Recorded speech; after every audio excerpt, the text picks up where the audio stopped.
안녕하세요. 조아나의 아일랜드에 오신 걸 환영합니다. 기에르모 델 토로 감독의 영화 프랑켄슈타인이 넷플릭스를 통해 드디어 공개되었습니다. 영화 프랑켄슈타인은 델 토로 감독이 파네미로, 쉐이프 오브 워터 등을 만들기 훨씬 이전부터 수십 년간 염원해온 필생의 꿈 프로젝트로 유명하죠. 그는 늘 인터뷰에서 나는 괴물과 사랑에 빠졌다. 괴물이야말로 세상의 편견에 상처받기 쉬운 순수한 존재라고 말해왔습니다. 감독의 전작들을 통해서 알 수 있듯이 델토로 감독이라는 사람 자체가 이 소외당하는 이들에 대한 깊은 연민을 가지고 있는 것 같아요. 델토로 감독이 메리 셸리의 소설 프랑켄슈타인을 선택한 이유는 명확합니다. 창조주에게 버림받고 세상으로부터 배척당한 크리처야말로 그가 평생 이야기해온 아웃사이더의 원형이기 때문이죠. 델토로는 이 고전을 통해 누가 진짜 괴물인가 라는 질문을 던지며 진짜 공포는 크리처의 꿰맨 살점이 아니라 연민의 부재에 있다라는 자신의 오랜 신념을 스크린에 집대성합니다. 공개된 지 얼마 안 됐지만 이미 평단과 대중은 숨막히는 프로덕션 디자인, 가슴을 저미는 서사라며 찬사를 보내고 있어요. 거장 감독 델토로의 모든 것을 쏟아부은 고통스럽고 숭고한 걸작이라는 호평이 주를 이룹니다. 이러한 영화의 완성도 뒤에는 델토로와 오랜 기간 호흡을 맞춰온 명장들이 있어요. 신의 한 수라는 평가를 받고 있는 캐스팅과 배우들의 연기도 훌륭하죠. 빅터 프랑켄슈타인 역할을 맡은 오스카 아이작은 문나이트, 듄, 인사이드 루인 등 매 작품마다 성과 악이 공존하는 아주 복잡한 연기를 훌륭하게 선보여온 배우입니다. 이번에는 세대적 트라우마와 지적 오만에 갇힌 창조주 빅터를 맡아 극의 비극적인 무게중심을 든든하게 잡아주죠. 유포리아와 솔트번의 청춘 스타에서 프리실라의 엘비스로 완벽하게 변신했던 제이콥 엘로디가 크리처를 연기합니다. 부서졌으면서도 우아하고 가련한 영혼을 표현해낸 그의 연기에 찬사가 이어지고 있죠. 특히 유포리아에서 전형적인 남성성을 상징하던 배우가 그 극단에 있는 크리처가 되었다는 건 델토로 감독의 의도한 아이러니가 아니었을까 합니다. 펄, 엑스, 서스페리아 등에서 독보적인 존재감을 뽐내며 호러의 아이콘이 된 미아 고스는 엘리자베스 역을 맡아 프랑켄슈타인의 무정한 비극 속에서 연약한 양심으로서의 역할을 훌륭하게 해냅니다. 영화 프랑켄슈타인은 델토로 감독 특유의 아름답고 장엄한 미장센과 스타일, 따뜻한 휴머니즘으로 다시 태어난 작품입니다. 델토로의 이야기 속 빅터는 지적 오만에 사로잡힌 천재이기도 하지만 대물림되는 트라우마를 겪은 비극적인 인물이기도 하죠. 냉혹한 아버지의 억압적인 교육과 감정적, 신체적 학대와 방치 속에서 인간애를 잃어버린 모습입니다. 빅터의 창조 행위는 순수한 지적 탐구가 아니었음을 영화는 분명히 말하죠. 자신이 겪었던 학대와 방치를 자신의 피조물에게 그대로 대물림하는 비정하고 슬픈 트라우마의 반복일 뿐입니다. 상처받은 아이가 무정한 부모가 되어 또다시 자녀에게 상처를 주는 비극의 순환 속에서 빅터는 신이 되려 했으나 결국 자신을 파괴한 아버지의 유령을 재생산하는 데 그치고 맙니다. 델토로의 캐스팅 중에서 가장 대담하고 탁월한 선택은 바로 미아 고스의 1인 2역인데요. 그녀는 젊은 엘리자베스인 동시에 빅터의 죽은 어머니 클레어를 연기하죠. 이 파격적인 캐스팅은 빅터라는 인물의 뒤틀린 심리를 관통하는 시각적 선언임과 동시에 빅터의 오이디푸스 컴플렉스와 어머니에 대한 상실감을 명백하게 드러냅니다. 이 트라우마는 빅터의 출생 그 자체에서 시작됩니다. 빅터는 출산으로 사망한 어머니의 붉은 피를 뒤집어 쓰죠. 생명을 만들다 죽음을 맞은 어머니에 대한 끔찍한 원죄입니다. 그리고 영화는 이 붉은 피의 트라우마에 갇힌 빅터가 영화 내내 강박적으로 흰 우유만을 마시는 모습을 비춥니다.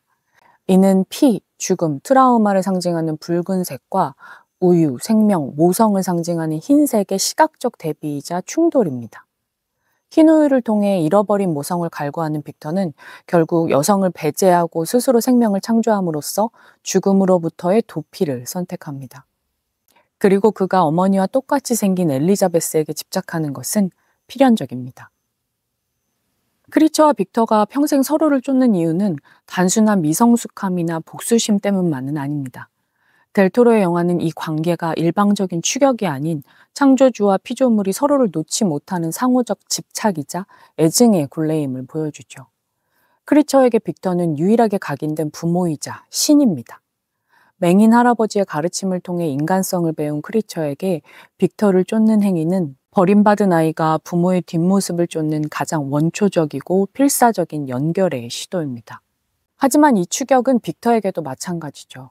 빅터 역시 크리처를 자신의 흉측한 분신이자 지워버릴 수 없는 실패의 증거로 여기며 증오하지만 동시에 그에게서 결코 벗어나지 못합니다. 크리처가 빅터에게서 자신의 존재 이유를 찾는 것처럼 빅터 또한 크리처를 파괴하는 것을 통해 자신의 존재, 즉 죄의식을 확인받으려고 하죠.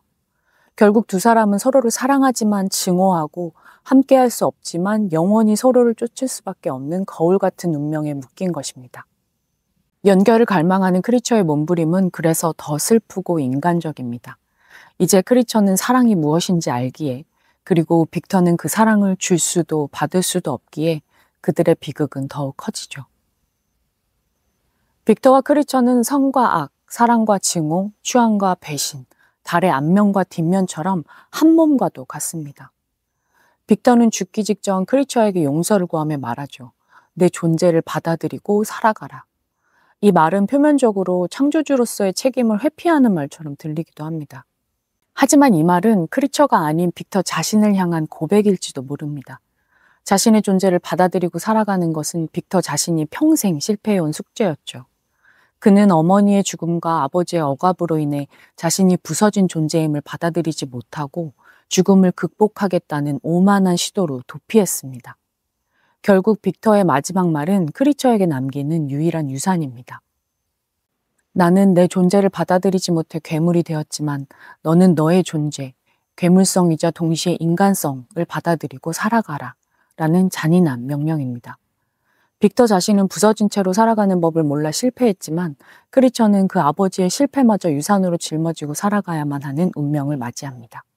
이것은 무책임과 오만인 동시에 가장 절망적인 형태의 크리처를 향한 구원이기도 합니다.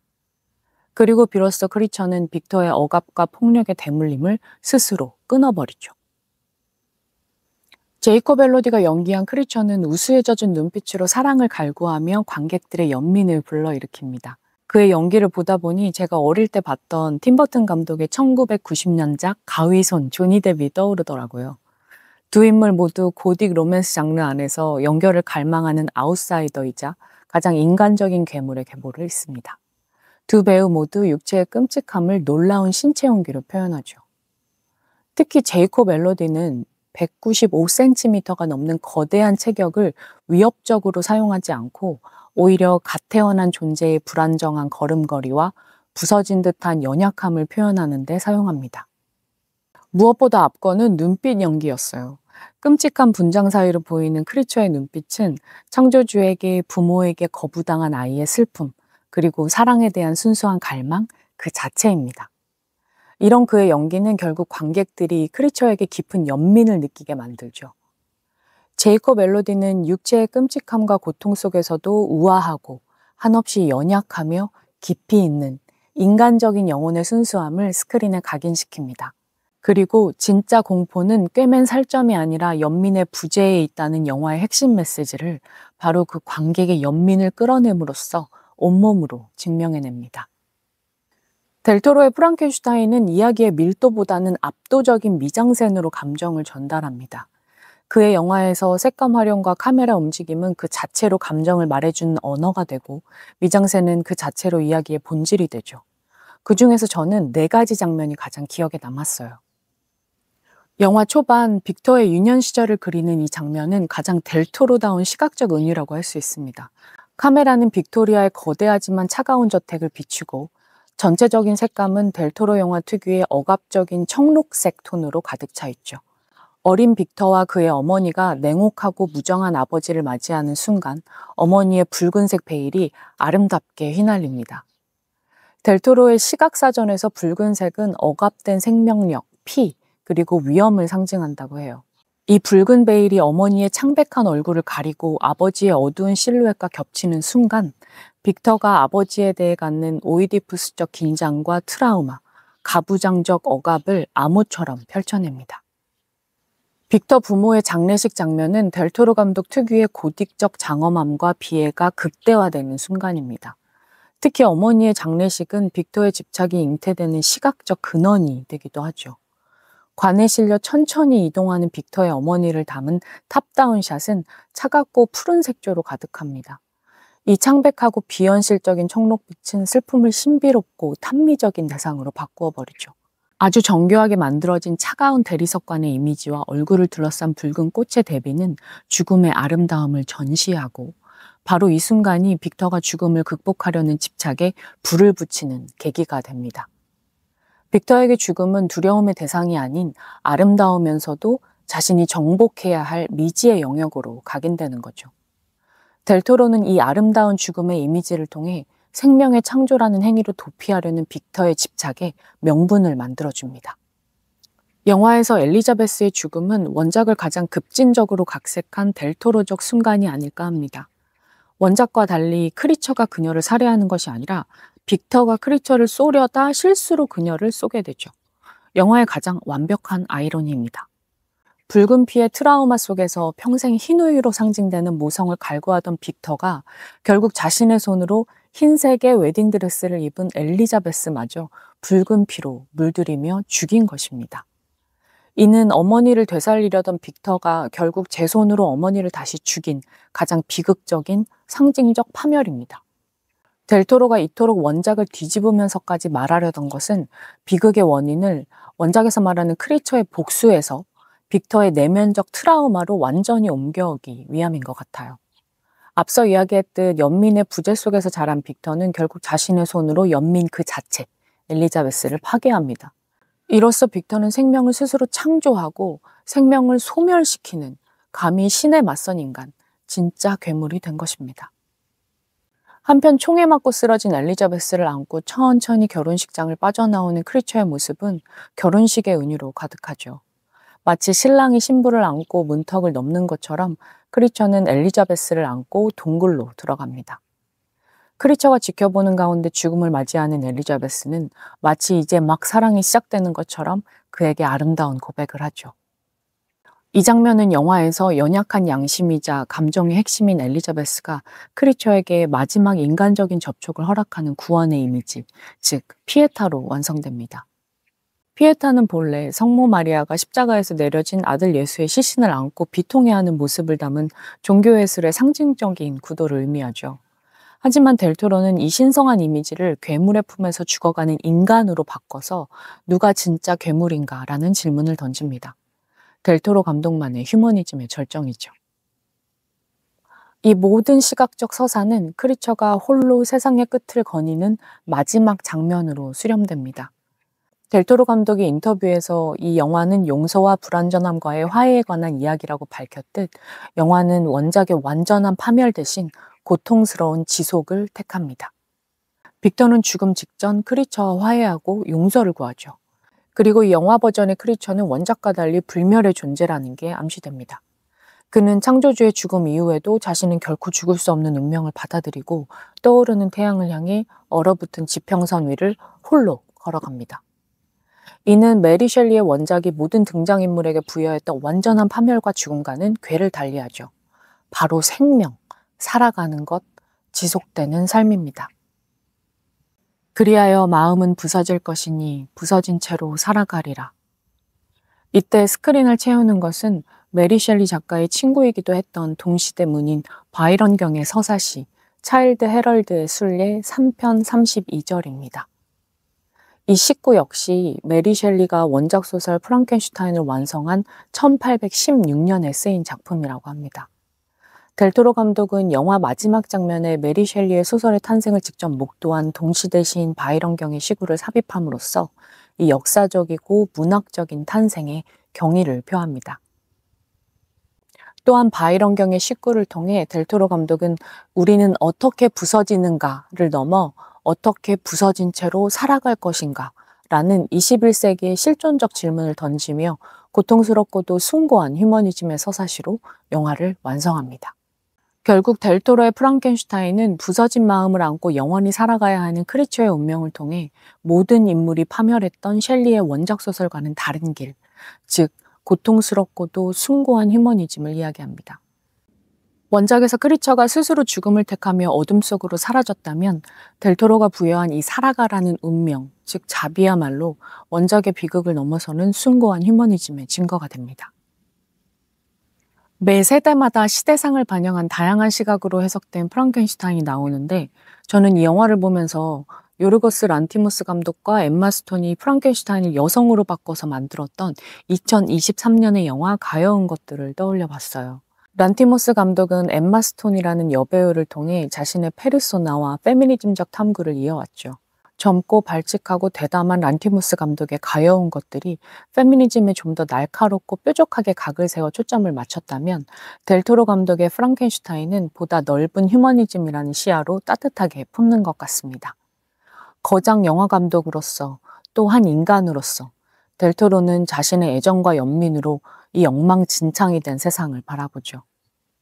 가여운 것들의 벨라 백스터는 여성이라는 젠더 때문에 억압받지만 델토로의 크리처는 괴물이라는 외양 때문에 배척당합니다. 란티모스가 여성의 내면적 성장과 해방에 집중한다면 델토로는 타자를 배척하는 인간의 보편적 공포와 아버지와 아들로 이어지는 세대적 트라우마에 집중하죠. 두 영화 모두 원작의 서로 다른 측면을 극대화한 우열을 가릴 수 없는 걸작들 같아요.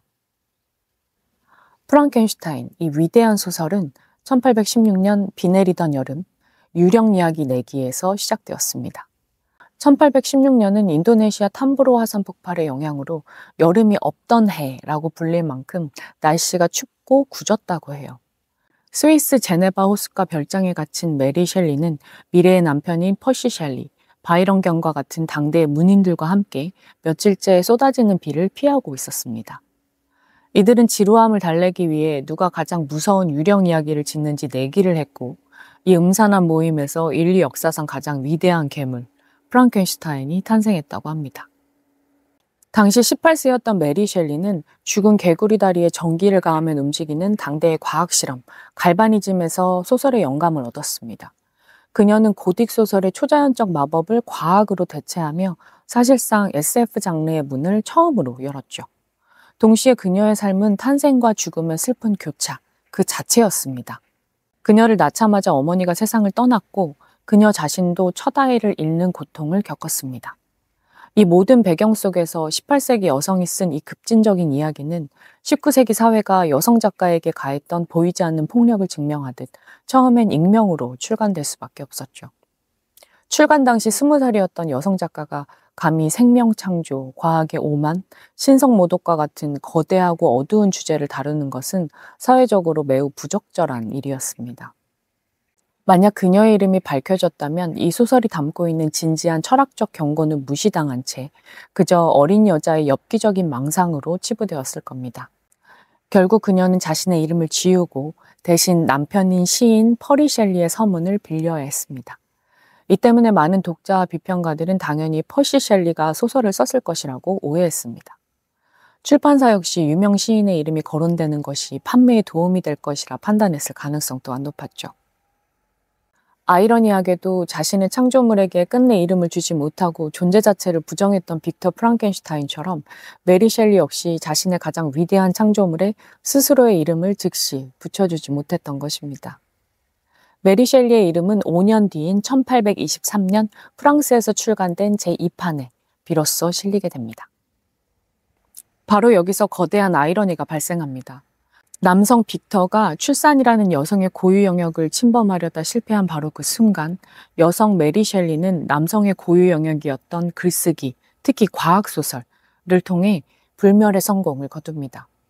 셸리는 자신의 작품을 나의 흉측한 자식이라 불렀습니다. 그녀 역시 자신이 세상에서 금기시하는 주제를 다뤘다는 두려움과 수치심을 가지고 있었던 듯합니다. 하지만 자신의 자식을 버리고 도망친 빅터와 달리 셸리는 자신의 흉측한 자식을 세상에 당당히 내놓았습니다.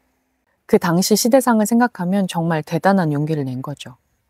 남성 감독들이 프랑켄슈타인을 통해 괴물의 은유에 집중할 때 하이파 알 만수르 같은 여성 감독은 2017년작 메리 셸리 프랑켄슈타인의 탄생을 통해 18세의 프랑켄슈타인을 쓴 여성 메리 셸리의 삶을 조명하며 창조자 어머니의 목소리를 복원하기도 했습니다.